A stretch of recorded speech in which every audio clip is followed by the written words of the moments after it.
fourth antiphon is O Radix Jesse.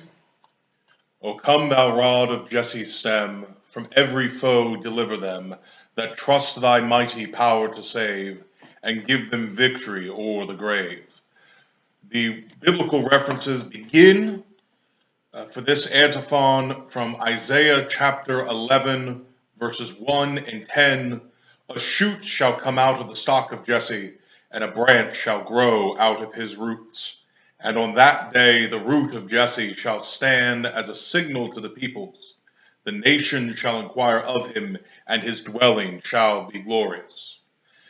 As you may remember, Jesse is the father of King David, and Micah had prophesied that the Messiah would be born of the house and lineage of David and born in David's city. So also remember, as we cry for every nation, from every foe we will be delivered, that Isaiah also prophesies that the Assyrians and the Egyptians will worship in Judah, that the Egyptians shall serve with the Assyrians, that the labor of Egypt and the merchandise of Ethiopia and of the Sabaeans shall come unto Jerusalem, saying that surely God is in thee, and that there is no one else, there is no God. Isaiah 52:15, so shall he sprinkle many nations. The kings shall shut their mouth at him. For that which has not been told them shall ye see, and that which they have not heard shall they consider. Romans repeats the reference from Isaiah concerning the root of nations. So in tonight's essay, or in tonight's antiphon, we plea for deliverance.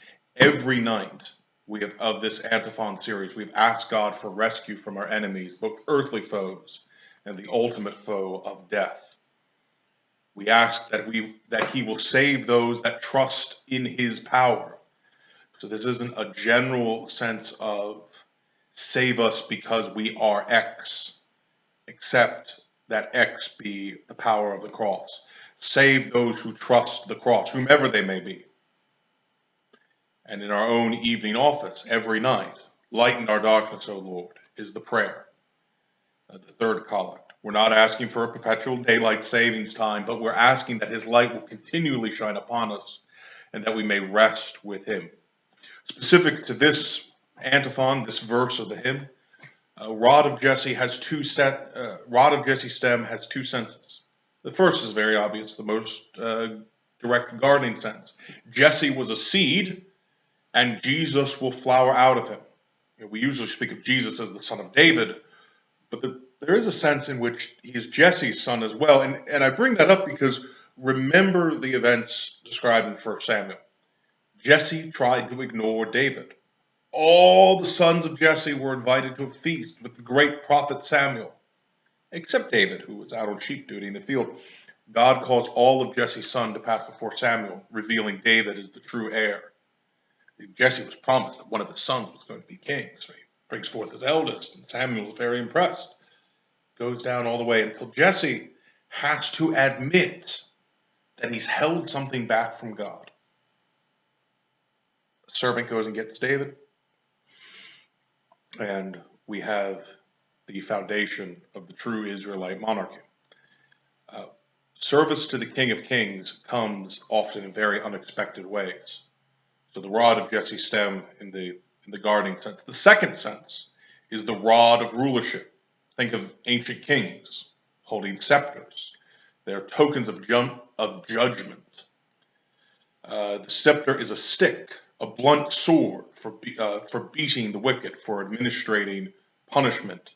Specifically, those who had violated the other image of the scepter as a measuring rod, as a ruler in the sense of 12 inches and a ruler and all that. The king was responsible for the maintenance of the borders within his territory, of the possessions of each of his people. And if someone was moving the boundary stone, if someone was trying to steal property, steal that which belonged to another, it was the king's not only right but his duty to restore those boundaries were being properly maintained. And that doesn't just apply in property issues, but in murder and all other crimes. It is a king's responsibility to rule justly, and that's what's represented in the rod of Jesse. And the rod of Jesse will be over all nations. All nations will be forced to bend under this rod of Jesse's stem rule. All nations get their shape from the Lord. And if the Lord can say thus far and no further to the sea, why any less is he able to say so to the children of men? I bring up this point for two reasons. One, the original Latin antiphon does include this language very strongly, that all nations will obey, that no king will be able to open his mouth against the rod of Jesse. But also to remind us that the hymn which we sing tonight reminds us that it's all in God's hand. No matter what's going on in the world, politically, or anything else, it's all part of the Lord's plan because he is ruler of all. Thank you for continuing to watch the Advent Antiphon series. May God bless you.